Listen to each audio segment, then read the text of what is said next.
Hello friends, welcome to mock test. तो आज हम लोग जो है पॉलिटी, ठीक है, पॉलिटी का जो है क्लास शुरू करेंगे और ये भी बताएंगे कि क्वेश्चन जो है कहाँ से आया है। ठीक है, जब भी हम पढ़ाते हैं तो बताती है क्वेश्चन कहाँ से आया और क्या पढ़ना है। ठीक है, और जो है मेहनत कहाँ पर लगाना है आप लोग को। तो जैसे ये क्वेश्चन जो है बीपीएससी, ठीक है, जो हर बार जो है 2.0 या 3.0 हो, सब में एनसीईआरटी से ही आ रहा है। ठीक है, यहाँ पर जैसे हम प्रूफ के साथ लाए हैं, बेल्जियम में बहुसंख्यक लोग जो द्वारा जो है कौन सी भाषा बोली जाती थी। अभी हम इसका आंसर जो है नहीं बताएंगे, अभी थोड़ा हम पढ़ा देते हैं, उसके बाद जो है आंसर बताइए। पॉलिटी सेट नंबर ए है, ठीक है, सेट ए है। और बीपीएससी 3.0 का जो है सवाल नंबर 23 है। आप जो अगर जो एग्ज़ाम दे के आए हैं वो ज़रूर इस सवाल को देखे होंगे, और जो लोग बना दिए हैं उनके लिए ठीक है, लेकिन अगले बार जो है कहीं इसी चैप्टर से अगर हार्ड क्वेश्चन आ जाए तो किस तरह आप डील कीजिएगा। चलिए हम इस चैप्टर का जो है इसका क्वेश्चन जो है अभी 5 मिनट के अंदर हम बताते हैं। हमको मालूम है, लेकिन थोड़ा देर में बताते हैं, इसलिए बताएंगे क्योंकि आप लोगों को पढ़ाना है। यहाँ देखिए, ये कहीं से नहीं है, सत्ता में साझेदारी, ठीक है। मतलब ये क्या बोलते हैं, ये जो चैप्टर है मतलब पावर शेयरिंग, ठीक है, इस इंग्लिश में पावर शेयरिंग बोलते हैं। कहीं पर जो है पावर शेयरिंग लिख लिख के ही आ जाता है, हिंदी के जगह ये इंग्लिश के जगह हिंदी लिख के आ जाता है। तो इस चैप्टर में जो है क्लास 10 का है, और इस अध्याय में हम लोग पढ़ने वाले हैं बेल्जियम की कहानी पढ़ने वाले हैं, श्रीलंका की कहानी पढ़ने वाले हैं। श्रीलंका में बहुसंख्यावाद पढ़ने वाले, मतलब बहुसंख्यावाद हो जाता है। और बेल्जियम में समझदारी अपनाया जाता है। और सत्ता में साझेदारी क्यों ज़रूरत है, और सत्ता की साझेदारी के रूप, ठीक है। और यहाँ पर जो क्वेश्चन जो है डायरेक्ट आया हुआ है कि बहुसंख्यकवाद कहाँ पर थे, ठीक है, बहुसंख्या। अभी हम क्वेश्चन पूरा जो है चैप्टर समझाएंगे तभी ये समझ में आए। चलिए इसको चैप्टर ही समझा देते हैं। एक एक रफली एग्जांपल दे देते हैं, ठीक है, रफली एग्जांपल दे देते हैं। मान लीजिए बेल्जियम है, ठीक है, बेल्जियम में मान लीजिए कि दो भाषा बोला जा रहा है, एक तरह से हम बोल रहे हैं, ठीक, एक दो भाषा बोला जा रहा है। एक को जो है एक में मान लीजिए 60% है, एक में मान लीजिए 40%। एक जो है 60% भाषा बोल रहा है, एक 40% भाषा बोल रहा है। तो सबसे ज़्यादा किसका वैल्यू होगा, तो 60% का। इसको कोई वैल्यू नहीं दे रहा था, ठीक है। तो बेल्जियम में क्या किया गया कि 60% बोलने वाले और 40% बोलने वाले दोनों क्या कर लेते हैं, समझदारी अपना लेते हैं, और दोनों जो है मिलजुल कर रहना शुरू कर देते हैं। लेकिन वही श्रीलंका में क्या होता है, मान लीजिए श्रीलंका में भी ऐसा ही स्थिति हो गया। इसमें जो है ज़्यादा मान लीजिए 70% एक भाषा बोल रहा है, 31% मान लीजिए एक भाषा बोल रहा है। तो इसको ज़्यादा मतलब ज़्यादा इसको पूछ-पाछ किया गया, इसका कोई पूछ-पाछ नहीं किया गया। मतलब क्या, इसका कोई वैल्यू नहीं दिया गया, जिसमें दोनों में क्या हो जाता है जो है झगड़ा हो जाता है। बहुत सारे लोग गृहयुद्ध हो जाता है कहाँ, श्रीलंका में। लेकिन जो है बेल्जियम जो है दोनों को समझदारी अपनाता और अपने आप को मतलब ये क्या बोलते हैं उसको, साझेदारी अपना लेता और अपने ठीक कर लेता है अपने देश को। तो ये देखिए, सबसे पहले इतना तो रफली एग्जांपल समझ गए। अब यहाँ पर जो है बेल्जियम की कहानी। बेल्जियम एक छोटा सा देश है, ठीक है, बेल्जियम कैसे छोटा सा, जिसकी आबादी जो है 1 करोड़ से थोड़ी अधिक है। इस छोटे से देश के समाज की जातीय बुनियाद जो है बहुत ज़्यादा जटिल है। जातीय बुनियाद मतलब क्या, वहाँ जो जाति रहे उसका जो है बुनियादी क्या है, बहुत ज़्यादा जटिल है। देश के कुल आबादी का जो है इसमें जो है हम ये एमसीक्यू भी लिए हैं, ठीक है, एमसीक्यू भी लास्ट में लिए हैं, जो कि हूबहू उससे मिलता जुलता है। देख रहे हैं यहाँ, पहले हम पढ़ा देते हैं, उसके बाद जो है एमसीक्यू करवा देंगे। बने रहिए, ज़्यादा नोट्स नहीं लिए हैं, थोड़ा ही लिए हैं, एमसीक्यू से हम पूरा करवा देंगे। एक रफली एग्जाम्पल है। अब देखिए यहाँ, बेल्जियम छोटा सा देश है जिसकी आबादी जो है 1 करोड़ से जो है थोड़ी अधिक है। इस इतना तो ये तो हिंदी समझ में आ रहा होगा, ठीक है। बहुत ज़्यादा जटिल है, यहाँ की जातीय बुनियाद क्या है, बहुत ज़्यादा जटिल है। देश के जो कुल आबादी जो है 59%, देश का कुल आबादी, मान लीजिए 100% आबादी है, जिसका 59% जो है फ्लेमिश इलाके में रहता है, ठीक है, फ्लेमिश इलाके में रहता है। बेल्जियम में कोई जगह फ्लेमिश इलाका, वहाँ रहता है, और क्या बोलता है, डच बोलता है। मान लीजिए 100% आदमी है जिसमें 59 लगभग डच बोल रहा है। तो अगर हम पूछें कि यहाँ पर जो है बेल्जियम में ज़्यादा बोलने वाला कौन सा हो गया, तो डच हो गया। यहाँ देख रहे हैं, ये पहला ही पर जो है नोट से जो है ये सवाल जो है टकरा जाता है कि बेल्जियम में बहुसंख्यक लोग कौन है। तो यहाँ डायरेक्ट आ जाएगा, क्या हो जाएगा, इसका ऑप्शन क्या हो जाएगा, डच हो जाएगा, ठीक है, डच हो जाएगा। इतना समझ में आ रहा है। अब देखिए आगे बढ़ते हैं। अब इसी चैप्टर से अगले जो है बीपीएससी जो लीक हो गया पेपर, ये फिर होगा, तो इसी से कहीं ना आ जाए। राजधानी ब्रुसेल्स के लोग जो 80%, अब देखिए यहाँ पर जो है 59% तो वहाँ बोल लिए, ठीक है, पूरे देश का, लेकिन यहाँ जो है 80% क्या लिखा हुआ है कि राजधानी में, मान लीजिए ये पूरा जो है ब्रुसेल्स है, तो उसकी राजधानी ये पूरा बेल्जियम है, उसकी राजधानी मान लीजिए ब्रुसेल्स है, वहाँ पर जो है 80%, ठीक है, 80% जो है लोग फ्रेंच बोलते हैं, 80% क्या बोलते हैं, फ्रेंच बोलते हैं, और यहीं पर जो है 20% लोग जो है डच बोलते हैं। लेकिन ये सब जो इलाका है, ये सब जो इलाका है, अलग-अलग, ये राजधानी को छोड़कर ये इलाका जो है वो सब किससे भरा हुआ है? वो लगभग-लगभग वो क्या बोलते हैं, डच भाषा से भरा हुआ है, ठीक है? डच भाषा बोलते हैं, और 1% जो है जर्मन बोलते हैं, ठीक है? यहाँ आगे लिखा हुआ है, बता रहे हैं। इतना अगर अगर मान लीजिए 80% अगर राजधानी में बैठा हुआ है, तो उसके पास ज़्यादा पावर होगा, ठीक है? अगर राजधानी में जो आदमी बैठा हुआ है उसके पास, अगर वहाँ पर 80% वो फ्रेंच भाषा बोलने वाला है, तो उसके पास क्या हुआ, ज़्यादा पावर होगा, वो भी बात जो है लिखा हुआ आगे। इतना बात ये मैप के थ्रू समझ में आ गया होगा। मान लीजिए पूरा बेल्जियम, एक बार और समझ लीजिए, ये पूरा बेल्जियम है, ये राजधानी है ब्रुसेल्स, वहाँ पर जो 80% जो है, अब वो लोग जो है थोड़ा कॉपी में ये मैप बना लीजिएगा तो याद रहेगा हमेशा। ये फ्रेंच बोलते हैं, और जो है 20% लोग हैं डच बोलते हैं। लेकिन ये सब इलाका जो है, ठीक है, ये सब इलाका में डच्चे बोलने वाला है, ठीक है, डच्चे बोलना है। लेकिन पावरफुल आदमी जो ये यहाँ पर बैठा है, वो फ्रेंच बोलता है। अब देखिए आगे, अल्पसंख्यक जो है फ्रेंच लोग जो है तुलनात्मक रूप से ज़्यादा समृद्ध और ताकतवर हैं। हम बोले ना कि जो लोग जो हैं फ्रेंच बोलने वाले हैं, जो 80% राजधानी में बैठे हैं, अल्पसंख्यक लोग, ठीक है, संख्यक लोग जो फ्रेंच बोलते हैं, वो तुलना डच की तुलना में जो है ज़्यादा समृद्ध और ताकतवर है, क्योंकि वो राजधानी में बैठे हुए हैं। बहुत बाद में जाकर जो आर्थिक विकास और शिक्षा का लाभ पाने वाले डच भाषी लोग को इस स्थिति में नाराज़गी थी। मतलब कि ज़्यादा जो है वो लोग अपना ज़्यादा मतलब उनके पास ताकतवर था, तो नौकरी-वोकरी उधर ही लगता था सबका, मतलब जो फ्रेंच लोग थे। लेकिन इन लोग का कोई पूछ-पाछ उतना नहीं था, यहाँ लिखा हुआ है। लाभ पाने वाले डच भाषी लोग जो इस स्थिति में नाराज़गी थी। इसके चलते 1905-1960 के दशक में जो फ्रेंच और डच बोलने वाले समूह के बीच जो है तनाव तनाव बढ़ने लगा। फ्रेंच और बोलने वाले और डच बोलने वाले में क्या होने लगा, तनाव बढ़ने लगा। क्यों तनाव बढ़ने लगा कि जो मेन जो पावर है वहाँ पर जो है फ्रेंच लोग बैठे हैं, और सब जगह जो है डच्चे बोलने लोग हैं। तो यहाँ से जो है कौन-कौन क्वेश्चन आ सकता है। अब अगली बार जो क्वेश्चन आ सकता है कि ये क्या बोलते हैं, आइए दिखा देते हैं। ये पूछ सकता है कि वहाँ जो समाज कैसा था, तो ये स्टेटमेंट वाइज भी पूछ सकता है, ठीक है। तो वहाँ का छोटे देश में किस टाइप का था, तो जातीय बुनियाद बहुत जटिल थी। और दूसरा क्या है, 1% यहाँ लोग जो है जर्मन बोलते थे, और 59% जो है डच बोलते थे, और राजधानी में जो लोग थे वो 80% क्या बोलते थे, तो वो फ्रेंच बोलते थे, और 20% जो राजधानी में वाले लोग जो है डच बोलते थे। और यहाँ पर जो अल्पसंख्यक लोग के पास जो है तुलनात्मक रूप से ज़्यादा पावर था, जो फ्रेंच लोग थे। और कहाँ पर कितने किस ईस्वी में 1950 और 1960 के दशक में जो है फ्रेंच और डच वाले लोगों में समूह में तनाव बढ़ता है, ठीक है। अभी ये कहानी अभी बताए हैं, ठीक है, लास्ट में इसका कंक्लूजन आता है, ठीक है। अब यहाँ पर जो पढ़ेंगे किसके बारे में, वो बेल्जियम का कहानी पढ़ लिए, ठीक है। अब पढ़ेंगे श्रीलंका की कहानी।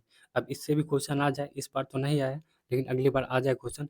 श्रीलंका एक द्वीपीय देश है, ठीक है। द्वीपीय देश मतलब कि चारों तरफ से जो पानी से घिरा हुआ है, जो भारत के दक्षिणी तट पर है, ठीक है। दक्षिणी मतलब क्या, ये वाला जो है नीचे वाला, यहाँ पर जैसे रहता श्रीलंका है, दक्षिणी तट, ये साउथ वाला, ये ईस्ट, ये वेस्ट, इधर नॉर्थ, ये साउथ वाला इलाका, इसके जो दक्षिणी पर है श्रीलंका, इतना तो पता ही होगा। कुछ 6 किलोमीटर दूरी पर स्थित है, जिसकी आबादी लगभग कितना है, 2 करोड़ है। कितना करोड़ है, 2 करोड़ है। सबसे अभी बढ़कर बहुत ज़्यादा हो गया होगा, ठीक है। एग्जाम में ये क्वेश्चन नहीं आया कि कितनी आबादी है। सबसे प्रमुख सामाजिक समूह जो है सिंघालियों का, सिंघाली। अब यहाँ पर जो है ध्यान देने वाली बात है, जैसे वहाँ डच, फ्रेंच और जर्मन पढ़े हैं, उसी तरह यहाँ पर भी है जो है भाषा बोलने वाले सिंहली भाषा, ठीक है, सिंहली भाषा। ये बहुत ज़्यादा पावरफुल है। जैसे यहाँ क्वेश्चन आया कि बेल्जियम में, ठीक है, बेल्जियम में बहुसंख्यक लोग जो है द्वारा कौन सा भाषा बोला जाता था, यहाँ जो है सीधा कर देगा, श्रीलंका में बहुसंख्यक लोग द्वारा जो बोले वाला भाषा, यहाँ से कर देंगे ऑप्शन, यहाँ रख देंगे सिंहली, ठीक है, तामिल, ठीक है, हिंदुस्तानी तामिल, ये सब। तो इसमें क्या लगाएंगे, सिंहली लगाएंगे, यहाँ डायरेक्ट लिखा हुआ है, ठीक है। कि सबसे जो है प्रमुख जो है सामूहिक जो है सिंहली का था, ठीक है। 74% जो है सिंहली भाषा बोलते थे, और 18% जो था तमिल था। ठीक है, 18%। इस तमिल में भी जो है 2 भाग था, इस तमिल में भी जो था 2 भाग था। ये 18% है, लेकिन इसमें भी 2 भाग। ये जो प्रतिशत वाला है, प्रतिशत, ये जो परसेंटेज है, इसको आप याद रखिए, ठीक है? एग्ज़ाम में आ सकता है कितना प्रतिशत में था ये लोग। तमिल के 2 समूह थे, ये 18% जो था तमिल, उसका भी 2 भाग था। 74% तो सिंहली था ही, ठीक है? ये बहुसंख्यक में, और ये जो था तमिल था। इसमें 2 भाग में श्रीलंकन थे और हिंदुस्तानी थे, ठीक है? एक श्रीलंकन, एक हिंदुस्तानी, इतना समझ में आ रहा होगा? श्रीलंकाई मूल रूप से तमिल थे। श्रीलंकाई मूल रूप से क्या थे? तमिल थे, जो 13% थे। अब 13 हो गया, ठीक है? 13 घटा दीजिए तो कितना हो? 6%, ठीक है? 6% जो था हिंदुस्तानी तमिल, जो औपनिवेशिक शासन का जो अंग्रेज लोग जो यहाँ भारत में जो अंग्रेज लोग थे, वो क्या किए थे? इन लोग को औपनिवेशिक बनाए हुए थे, गुलाम बनाए हुए थे। वहाँ से जो है बागवानों में काम करने के लिए भारत से लाए गए लोगों की संतान, ठीक है? भारत से आए हुए हैं, ये हिंदुस्तानी थे। 18% में जो है कुछ लोग जो है श्रीलंकन तमिल है और हिंदुस्तानी तमिल। अधिकतर जो है सिंगली भाषा लोग बौद्ध हैं, और सिंगली भाषा जो थे 74%, उसमें जो अधिकतर लोग क्या है? बौद्ध हैं। जबकि ये भी क्वेश्चन आ सकता है, अधिकतर सिंगली लोग जो है कौन सा भाषा अपना कौन से भाषा थे? तो ये बौद्ध धर्म से संबंधित है। जबकि तमिल भाषी, ठीक है? तमिल भाषी जो थे वो क्या थे? हिंदू और कुछ मुस्लिम थे, ठीक है? ऐसे ही पता चलता है कि जो तमिल भाषा रहेंगे, जो भारत से हैं, वो क्या रहेंगे? हिंदू और मुस्लिम रहेंगे। अब है श्रीलंका की आबादी में जो है, श्रीलंका की आबादी ईसाई लोग का जो हिस्सा है 7% है, वह सिंगली और तमिल और दोनों भाषा बोलते थे। और यहाँ जो है श्रीलंका की आबादी जो है ईसाई लोग का जो हिस्सा है 7% है, और वे जो है सिंगली और तमिल दोनों भाषाएं बोलते हैं। जो वहाँ पर जो ईसाई लोग हैं कुछ, अब मान लीजिए कि अब वहाँ पर जो है 74% जो है सिंगली लोग हैं, ठीक है? सिंगली लोग हैं। अ, तो क्या होगा? लोकतांत्रिक रूप से जो निर्वाचित सरकार सिंगली समुदाय के थे। अगर मान लीजिए वोटिंग होगा भी होगा, तो 74 अगर परसेंट अगर सिंगली लोग हैं, तो ज़्यादा वोट किसके किसके पास जाएगा? जाहिर सा बात है कि सिंगली समुदाय के पास। तो यहाँ लिखा है लोकतांत्रिक रूप से निर्वाचित सरकार ने सिंगली समुदाय को प्रभुत्व कायम करने के लिए अपनी बहुसंख्यक परिस्थिति के तहत जो कदम उठाए। क्या क्या कदम उठाए? ये भी स्टेटमेंट में पूछ सकता है। और डायरेक्ट यहाँ से क्वेश्चन आएगा कि कहाँ कहाँ पर बहुसंख्यकवाद था? तो क्या बोलेंगे? श्रीलंका में था। सिंगली को एकमात्र राजभाषा घोषित कर दिया गया। सिंगली को क्या कर दिया गया? एकमात्र, जो सिंगली ज़्यादा बोलते थे 74%, इसलिए वहाँ क्या कर दिया गया? राजभाषा वहाँ का श्रीलंका का घोषित कर दिया गया। विश्वविद्यालय और सरकारी नौकरियों में जो है सिंगलियों का जो है प्राथमिकता देने की नीति चली, ठीक है? जो अगर मान लीजिए सरकारी स्कूल में कोई बच्चा पढ़ रहा है, अगर सिंगली बोल रहा है, उसको ज़्यादा प्राथमिकता दिया जाएगा, उसको ज़्यादा पूछ-पाछ होगा, मतलब उसको ज़्यादा कॉपी-वॉपी दिया जाएगा, उसको नंबर, उसको आगे बैठाया जाएगा, इस सब का प्रचलन था। और सरकारी नौकरी में भी सबसे ज़्यादा, अगर मान लीजिए सरकारी नौकरी है तो सिंगली को पहले दिया जाएगा, बचेगा तो दिया जाएगा, नहीं ये तमिलनाडु को, नहीं तो नहीं दिया जाएगा। सबसे ज़्यादा किसका रहेगा? सिंगली लोग को दिया जाता था। इस सरकारी फैसले ने जो है श्रीलंकाई तमिल की नाराज़गी और शासन को लेकर उसमें बेगानापन बढ़ाया। ये जो भेदभाव हो रहा था सिंगली लोग और तमिल लोग के तो श्रीलंका में जो है खूब ज़्यादा नाराज़गी और शासन के लेकर जो है बेगानापन बढ़ा दिया गया। श्रीलंकाई तमिल ने अपनी राजनीतिक पार्टी बनाई और तमिल को राजभाषा बनाने क्षेत्र, श्रीलंका के जो तमिल थे, ठीक है? श्रीलंकन जो तमिल थे, वो क्या बोले कि हम लोग पार्टी बनाएंगे और क्या करेंगे? राजभाषा बनाने के लिए ये वहाँ का जो सत्ता हासिल करने के लिए, जो है थोड़ा-सा सत्ता हासिल करने के लिए और शिक्षा रोज़गार के समान अवसर के लिए माँग उठाएँगे, ठीक है? माँग के लिए क्या करेंगे? संघर्ष करेंगे, ठीक है? संघर्ष करेंगे कौन लोग? तो श्रीलंकाई तमिल लोग जो है राजनीतिक पार्टी बनाएँगे और तमिल की राजभाषा बनाने के लिए और स्वयं सत्ता के लिए, ये सब। तो स्टेटमेंट में पूछा जाएगा कि किस लिए संघर्ष कर रहे थे? तो कौन लोग संघर्ष कर रहे थे? तो बोलेंगे श्रीलंकाई तमिल लोग। किस लिए संघर्ष कर रहे थे? तो तमिल भाषा को राजभाषा बनाने के लिए, स्वच्छता हासिल कर, ये जो है पहला ऑप्शन देगा, ये दूसरा ऑप्शन देगा, ये तीसरा ऑप्शन देगा, ये चौथा ऑप्शन देगा। उपयुक्त में से अधिक रहता है वो सब आप देख लीजिएगा, ठीक है? यहाँ से इस तरह से क्वेश्चन बनाया जाता है। 1980 के दशक तक जो है उत्तर पूर्वी जो है श्रीलंका में स्वतंत्र तमिल ईलम सरकार बनाने की मांग को लेकर जो अनेक राजनीतिक संगठन बने। 1980 के दशक में जो है उत्तर पूर्वी जो श्रीलंका है उसमें जो है स्वतंत्र तमिल सरकार बनाने के लिए जो बहुत राजनीतिक संगठन बने, शीघ्र ही यह टकराव गृहयुद्ध में परिणाम हुए। अब वहाँ पर क्या थे, एक तो वहाँ सिंघली लोग पार्टी बनाए हुए थे, यहाँ जो बोले ये हम लोग भी क्या करेंगे, पार्टी बनाएंगे। इस सब को देखा छोटका जो जो कम भाषा बोले वो सब जो पार्टी बनाने लगा कि बस गृहयुद्ध होना शुरू हो गया, ठीक है। यह शीघ्र ही यह टकराव किस में बदल गया, गृहयुद्ध में बदल गया। अब देखिए वहाँ हम पढ़ लिए बेल्जियम का कहानी, अब यहाँ श्रीलंका के पढ़ लिए। अब कंक्लूजन देखेंगे, ठीक है। उसमें क्या होता है, बेल्जियम में क्या होता है और इसमें क्या था। बेल्जियम में साझेदारी होना चाहिए, ठीक है। 1970 और 1993 के बीच में, ठीक है, 1970 से लेकर 1993 के बीच बेल्जियम में संविधान में 4 संशोधित सिर्फ इस बात के लिए किए गए कि देश में रहने वाले किसी भी आदमी को जो है बेगानापन का एहसास न हो, अभी मिलजुल कर रह सकते हैं। ये लोग जो है मिलजुल कर रहने का जो है फैसला कर लेता है दोनों, जो फ्रेंच भाषा लोग और डच भाषा लोग, ठीक है। बेल्जियम का मॉडल कुछ इस बातों पर है, ठीक है। अब एग्जाम में पूछा जाएगा बेल्जियम में जो है स्टेटमेंट बना के, अभी जो क्वेश्चन जो है देख रहे हैं कि हाई लेवल से बना रहा है, तो इस तरह से आपको हाई लेवल से एक एक एनसीईआरटी पॉइंट पढ़ना पड़ेगा। बेल्जियम का मॉडल कुछ मुख्य बातें हैं। संविधान के इस बात पर स्पष्ट प्रावधान है कि केंद्रीय सरकार में डच और फ्रेंच भाषी लोग जो मंत्रियों की संख्या समान रहेगी।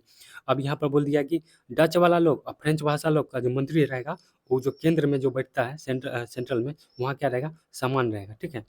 ठीक है, जो जैसे मोदी जी यहाँ बैठते थे, यहाँ वाला अब छोड़िए, यहाँ पर तो सरकारी बेकार है। यहाँ स्पष्ट है कि डच और फ्रेंच भाषा लोग जो हैं, जो मंत्री लोग हैं, वो संख्या क्या रहेगा, समान रहेगा। केंद्र सरकार की अनेक शक्तियाँ जो हैं देश में 2 इलाकों में क्षेत्रीय सरकार के सुपुर्द दी गई, ठीक है। केंद्र सरकार जो अनेक शक्तियाँ जो थे, देश के 2 इलाकों में जो है क्षेत्रीय सरकार, ठीक है, क्षेत्रीय सरकार का भी दिया गया। और क्या दिया, केंद्र सरकार में भी बराबर-बराबर का मंत्री बैठाया गया। ब्रुसेल्स में जो अलग सरकार और इसमें जो है दोनों समुदाय के जो है समान प्रतिनिधित्व थे। ब्रुसेल्स के जो अलग अलग सरकार है, उसमें जो है दोनों समुदाय, ठीक है, फ्रेंच वाला और डच वाला, दोनों के समान प्रतिनिधित्व दिया गया। मान लीजिए अगर 100 सीट है, तो दोनों को 50-50 को सीट दे दिया गया। और मंत्री भी क्या कर दिया गया, वहाँ समान कर दिया। फ्रेंच, डच और जर्मन बोलने वाले समुदाय द्वारा चुनी गई जो सामुदायिक सरकार का प्रधान था। मतलब कि ये तीनों जो है मिलकर जो है एगो सरकार चुन सकते हैं, जिसमें संस्कृति, शिक्षा और भाषा जैसे मसलों का फैसला लेने का अधिकार हो। इस पर जो है तीनों मिलकर जो है फैसला ले सकता है, और तीनों समुदाय जो है एगो समुदाय सरकार चुन सकता है, उसका प्रावधान निकाला गया। सत्ता की साझेदारी क्यों जरूरी है, ये स्टेटमेंट में पूछेगा कि पावर शेयरिंग क्यों जरूरी है। सत्ता का बंटवारा ठीक है, क्योंकि इससे जो विभिन्न सामाजिक जो है समूह के बीच जो टकराव का आदेश क्या हो जाता है, कम हो जाता है। मतलब क्या, झगड़ा उगड़ा जो क्या हो जाता है, कम हो जाता है। मान लीजिए घरे में है, तो अगर जो है किसी को ज़्यादा मानना है, किसी को कम मानना है, तो वहाँ झगड़ा होगा ही। अगर दोनों को क्या कर दें, ये समान रूप में बांट कर दे दें, तो क्या हो जाता है, मतलब कोई टकराव नहीं, कोई झगड़ा उगड़ा नहीं होता है। यही जमीनी विवाद बनता है गांव गांव इलाका सब में। उसी तरह से आप एग्जाम्पल में लेके समझ सकते हैं। सत्ता की साझेदारी दरअसल लोकतंत्र की आत्मा है, ठीक है। सत्ता की जो साझेदारी दरअसल क्या है, लोकतंत्र की आत्मा है। अगर बोले कि सत्ता की साझेदारी क्या है, लोकतंत्र की क्या है, आत्मा है, ठीक है। अगर सत्ता की साझेदारी नहीं करेंगे, तो लोकतंत्र में क्या हो जाएगा, झगड़ा उगड़ा होने शुरू हो जाएगा। यही मान लीजिए भारत में ही अगर बहिष्कृत करने लगा कोई भी जो है क्या बोलते हैं, कोई भी जाति को, तो क्या होने लगा, झगड़ा उगड़ा शुरू हो जाएगा। तो लोकतंत्र की आत्मा क्या है, सत्ता में क्या करे, बांट उठ कर अच्छे से रहे, मिलजुल कर रहे। लोकतंत्र का मतलब ही होता है कि जो लोग शासन व्यवस्था के अंतर्गत उसके बीच सत्ता का बंटवारा किया जाए, और इन लोग में इसे डर से रहे, मतलब क्या, बांट कर रहने के लिए बोल रहा है, ठीक है। सत्ता की साझेदारी के रूप, ठीक है। आधुनिक लोकतंत्र व्यवस्था में सत्ता की साझेदारी के अनेक अनेक रूप हो सकते हैं। सत्ता के क्षैतिज वितरण, और देखिए क्षैतिज मतलब एक होता है क्या, यहाँ जैसे कि मान लीजिए विधायिका, कार्यपालिका, न्यायपालिका, ठीक है। ये क्या हो गया, ये पैरेलल में हो गया, ठीक है। ये पैरेलल में मतलब सरकार बन जाता है, वो उसको क्या क्षैतिज वितरण बोलेंगे, ठीक है। इसको क्या बोलेंगे, क्षैतिज वितरण बोलेंगे। विभिन्न अंग जैसे विधायिका, कार्यपालिका, न्यायपालिका के बीच जो है सत्ता का बंटवारा है, जैसे भारत में है, ठीक है। विधायिका भी है, कार्यपालिका, न्यायपालिका है। एक कानून बनाएगा, एक कानून को लागू करेगा, ठीक है। एक कानून का उल्लंघन करने वालों को क्या करता है, डांट फटकार लगाता है, ठीक है। इस तरह से है। संघ सरकार सत्ता में ऊर्ध्वाधर वितरण, ठीक है? सरकार के बीच जो विभिन्न स्तरों का बँटवारा होता है, जैसे पूरे देश में एक सामान्य सरकार हो, फिर प्रांत में क्षेत्रीय और अलग-अलग सरकार है, ठीक है? जैसे कि मान लीजिए जैसे यूएसए का यहाँ एग्ज़ाम्पल लिया कि पूरे देश के लिए एक समान सरकार हो, पूरे देश के लिए एक समान सरकार रहेगा और प्रांत के लिए अलग-अलग स्तर पर सरकार रहेंगे, अलग-अलग स्तर पर क्या रहेंगे? सरकार रहेंगे। मतलब इसमें भी क्या हो गया कि वितरण हो गया, ठीक है? इसमें भी क्या हो जाएगा वितरण हो जाएगा। जैसे मान लीजिए पूरे देश में एक समान सरकार है, जैसे मान लीजिए यहाँ पूरे देश में एक क्या है कि बीजेपी गवर्नमेंट है, ठीक है? और फिर स्टेट में जो है प्रांत में जो है अलग-अलग सरकार बन रही है, ठीक है? जैसे बिहार में भी अभी बीजेपी ही आ गया है। अब देखिए कुछ दिन में क्या हो जाएगा उसका क्या बोलते हैं अ, लालू जी का आ जाएगा। आप लोग मनाइए कि आ जाए। तो ये आ गया समझ में आप लोग को कि जो है जो है बीच सरकार में पूरे जो है देश में एक सामान्य सरकार रहेगा और जो अलग-अलग में है, कोई भी सरकार बना सकते हैं, ठीक है? प्रांतीय में अलग-अलग सरकार रह सकते हैं। सत्ता का बँटवारा जो विभिन्न सामूहिक मसलन भाषाई सामूहिक धार्मिक समूह के बीच में हो सकता है। बेल्जियम में सामूहिक सरकार इस व्यवस्था का एक अच्छा उदाहरण। बेल्जियम एक क्या है सामूहिक सरकार का एक अच्छा व्यवस्था है कि वहाँ जो है बँटवारा जो है अच्छे तरीक़ा से कर लिया गया। धार्मिक पर भाषाई आधार पर, ठीक है? धार्मिक आधार पर, भाषाई आधार पर जो है बीच में हो सका। सत्ता की साझेदारी एक रूप जो हम विभिन्न प्रकार के दबाव, समूह आंदोलन द्वारा जो शासन को प्रभावित और नियंत्रित करने के तरीके में लक्ष्य कर सकते हैं, ठीक है? ये भी बात समझ में आ रहा होगा कि सब प्रभावित करते हैं। अब यहाँ देखेंगे, अब देखिए यहाँ पर जो है नोट्स में जो है कुछ छूटा होगा वो एमसीक्यू द्वारा जो है कवर होगा, ठीक है? अगर डिटेल बनाने लग जाए तो लगभग-लगभग क्या हो जाएगा 1 डेढ़ घंटा से ऊपर चला जाएगा वीडियो, ठीक है? अगर आप लोग चाहते हैं कि 1 डेढ़ घंटा का जो है लेक्चर बने तो आप लोग कमेंट कर सकते हैं, तब हम डिटेल और बनाएँगे, ठीक है? कि क्या होता है कि मेहनत कर दिया जाता है और कोई वीडियो देखता ही नहीं, ठीक है? तो एक रफली जो आइडिया है लगभग-लगभग हम समझा दिए हैं और उसके बाद जो है अगर बोलिएगा तो डेढ़ डेढ़ घंटा का सब वीडियो बनेगा, ठीक है? उससे कम का वीडियो नहीं बनने वाला है और बहुत सारा कंटेंट रहता है इसमें। तो या तो आप एमसीक्यू से कवर कर लें या कमेंट कर दें कि लगभग-लगभग लॉन्ग वीडियो बने। अब देखिए यहाँ पर पावर शेयरिंग से देखेंगे, ठीक है? सत्ता में साझेदारी से बेल्जियम की राजधानी क्या थी? तो ब्रुसेल्स थी, हम लोग ऊपर देखें। कौन-सा जो है श्रीलंका एक प्रमुख सामाजिक समूह नहीं था, ठीक है? ये भी था, ये भी था और ये भी था, एंग्लो इंडियन नहीं था, ठीक है? एंग्लो इंडियन पढ़ा है? नहीं पढ़ा है? तो यही हो जाएगा। 1956 में पारित एक अधिनियम द्वारा जो है किस भाषा को श्रीलंका को एकमात्र आधिकारिक भाषा घोषित कर दिया है। हम बताएं सिंगली को क्या आधिकारिक भाषा घोषित कर दिया गया था, जिसके कारण क्या खूब मारकाट हुआ था, सिविल वार छिड़ गया था, ठीक है? गृह युद्ध हो गया था। श्रीलंका में किस भाषा को श्रीलंकाई तमिल से ज़्यादा रहते थे? श्रीलंकाई तमिल ज़्यादा रहते थे। कहाँ रहते थे अब ये बताएं? उत्तर और पूर्व में रहते हो, ठीक है? ज़्यादातर सिंगली भाषा लोग जो है किस धर्म को मानते थे? अब ये बताएं ज़्यादातर जो सिंगली भाषा बौद्ध धर्म को अपनाते थे, ठीक है? देख रहे हैं तुरंत-तुरंत बन रहा है। किस देश में शक्तियों का जो है संघीय विभाजन है? किस देश में संघीय विभाजन है? क्या हो जाएगा? ये भी दोनों, ठीक है? भारत और बेल्जियम दोनों में है। यहाँ भी एक जो है शक्तियों का विभाजन है, देख रहे हैं? कार्यपालिका, न्यायपालिका, वहाँ भी क्या कर दिया विभाजन कर दिया गया और जो है केंद्र सरकार के बदला जो है जो छोटे राज्य जो है उस वो भी अपना क्या कर सरकार बना सकते हैं। इनमें से कौन-सा कथन जो है गलत है? कौन-सा कथन गलत है? तो बताना है कौन-सा कथन जो है गलत है। आप लोग पढ़ लीजिएगा, इसी टाइप का जो स्टेटमेंट जो है बीपीएससी बना देता है अब एग्ज़ाम में और सबको लगता है भारी है। दोनों जो है समान रूप से जो है पावर शेयरिंग के सवाल को निपटाया, ठीक है? दोनों ने समान रूप से पावर शेयरिंग को निपटाया। क्या निपटाए थे? नहीं निपटाए थे। श्रीलंका वाला नहीं निपटाया था, लेकिन ये बेल्जियम वाला क्या कर दिया था? निपटा दिया था। कौन-सा कथन संघीय विभाजन में शक्तियों पहलू एक नहीं है, ठीक है? कौन-सा नहीं? केंद्रीय और प्रांतीय सरकार के बीच शक्तियों का बँटवारा और सरकार के उच्च और निचले स्तरों पर शक्तियों का विभाजन जो शक्तियों में कोई उधर वितरण नहीं, ठीक है? ये क्या हो जाएगा? गलत हो जाएगा, ये सब चीज़ रहते हैं, ठीक है? रूप सरकार का विभिन्न शक्तियों में स्पष्ट ये भी रहता है, ठीक है? और उच्च और निचला स्तर पे शक्तियों का विभाजन रहता है, ठीक है? जैसे केंद्र सरकार और राज्य सरकार इसमें जो है शक्तियों का जो है विभाजन रहता है और ये भी रहता है केंद्र और प्रांतीय और स्थानीय सरकार के बीच जो है शक्तियों का बँटवारा रहता ही रहता है, जो भारत में भी है, देखने को मिलता है। यहाँ पूछ रहा है कौन नहीं है इसमें से सही संघीय का? तो ये हो जाएगा, इसका आंसर क्या हो जाएगा? शक्तियों का कोई उधर पे वितरण नहीं है, ये होता है, ठीक है? ये होता है, अब ये नोट्स में पढ़ा है। पावर शेयरिंग जो है ठीक है, देखिए बोले ना एक कभी-कभी जो है इंग्लिश में ये सत्ता में साझेदारी ठीक है, क्योंकि क्यों ठीक है? क्योंकि सामाजिक समूह के बीच जो है संघर्ष का संभावना जो है कम हो जाता है, मतलब झगड़ा-उगड़ा करना कम हो जाता है। कोर श्रीलंकाई तमिल की शुरुआत जो है मांगों के लिए एक नहीं था। कौन नहीं था? एक स्वतंत्र तमिल ईलम राज्य का निर्माण, ये नहीं था। 1950-1960 के दशक में जो दौरान जो बेल्जियम में डच भाषाई और फ्रांसीसी भाषा समुदाय के बीच जो है तनाव के कारण क्या था? तनाव के कारण क्या था? तो यही था कि जो ये है फ्रांसीसी भाषा समुदाय जो बहुसंख्यक में जो है डच भाषाई समुदाय की तुलना में अधिक समृद्ध और शक्तिशाली थे।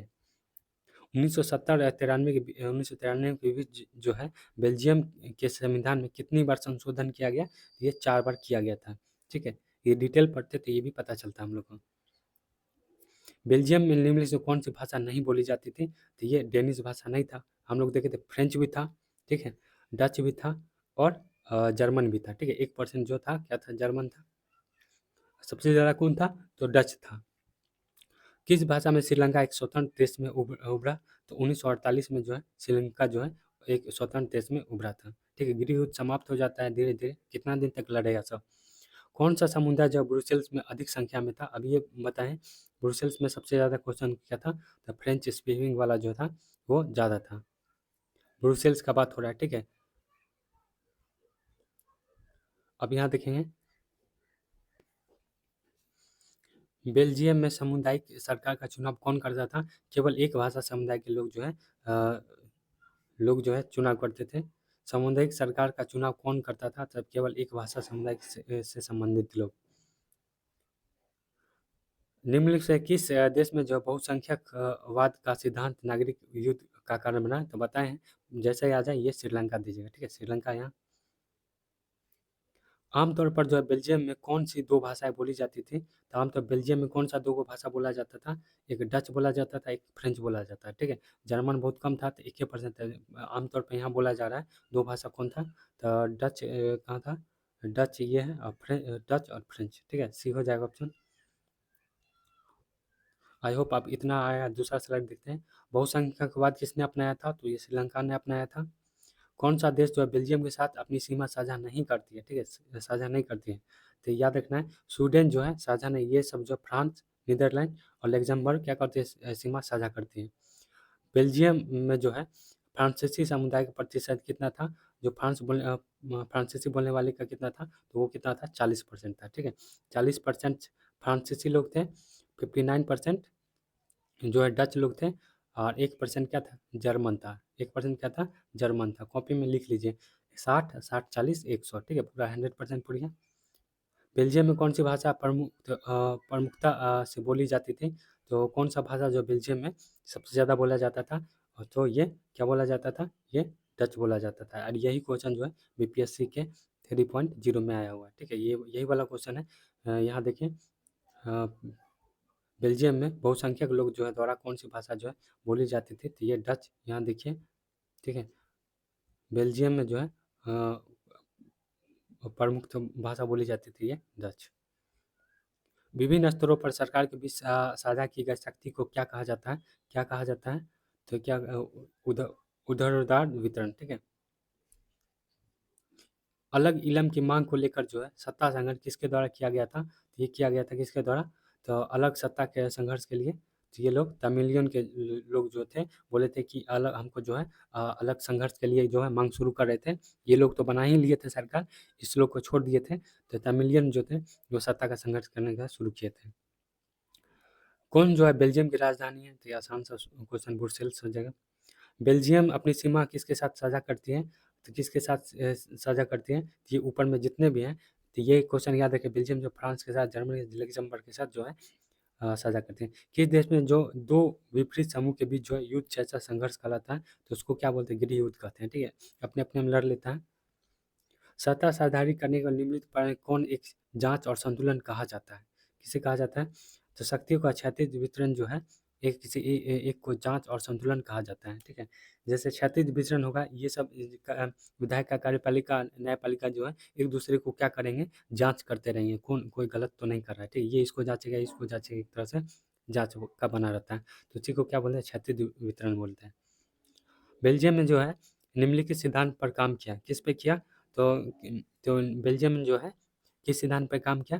तो बहुसंख्यावाद पे तो नहीं काम किया, ये आवास पे, ठीक है, आवास पे। सत्ता साझेदारी में जो है कथनों पर विचार करके किसने जो है नए कोड का उपयोग करके उत्तर चुने? तो यहाँ हो जाएगा, कोड में दिया गया है यहाँ पर जो है 1, 2, 3, ठीक है, 1, 2, 3 जो है ये लोकतंत्र का मूल भावना है। इससे सामाजिक समूह और के बीच जो संघर्ष की संभावना कम हो जाती है, ये भी सही, ये भी सही। यह शासन के पारदर्शित लाता है, मतलब क्या, ट्रांसपेरेंसी उसको बोलते हैं, वो लाता है, ठीक है, तीनों सही हो जाएगा। विधायिका, कार्यपालिका, न्यायपालिका की भी सत्ता का जो है बुद्धिमानीपूर्ण बंटवारा डैश के डिजाइन के लिए बहुत महत्वपूर्ण है। तो ये क्या हो जाएगा, लोकतंत्र के लिए, ठीक है, लोकतंत्र के लिए डिजाइन के लिए बहुत महत्वपूर्ण है। बेल्जियम की सीमाएं जो नीदरलैंड, फ्रांस, लग्जमबर्ग और किसके साथ लगती थी? ये लगती थी, बताना है, जर्मनी के साथ, ठीक है, जर्मनी के साथ, नीदरलैंड, फ्रांस, लग्जमबर्ग और जर्मनी, ये सब याद रखिएगा, कहीं पूछ दिया जाए कि फ्रांस की ये बेल्जियम की सीमा किससे लगती थी। तो इस वीडियो में इतना ही, बताइए कि किसी को कैसा लगा ये सेशन। तो इसके बाद जो है नेक्स्ट चैप्टर लेके जाएंगे, अगर अच्छा रिस्पॉन्स रहा तो नेक्स्ट चैप्टर लाएंगे, नहीं तो छोड़ देंगे। आप लोग का देखते हैं सपोर्ट कैसा रहता है ये जो है पॉलिटी को लेकर, क्योंकि मैंने पोल में करवाया था कि कैसा, अगर ज़्यादा लोग जो अगर वोट करेंगे तो हम पॉलिटी पढ़ाएंगे, जो जिस पे आ जाए। तो बहुत ज़्यादा लोग जो है पॉलिटी पे किया है, तो इसलिए आज पॉलिटी पढ़ाए हैं। तो अब देखते हैं नेक्स्ट बार क्या पढ़ा सकते हैं, अगर अच्छा रिस्पॉन्स रहा तो। ठीक है, मिलते हैं। आप लोग जो है थोड़ा शेयर वेयर कर दीजिए दोस्तों के साथ, तो अच्छा रहेगा, वो लोग भी थोड़ा मदद मिल जाएगा। ठीक है, मिलते हैं नेक्स्ट वीडियो में।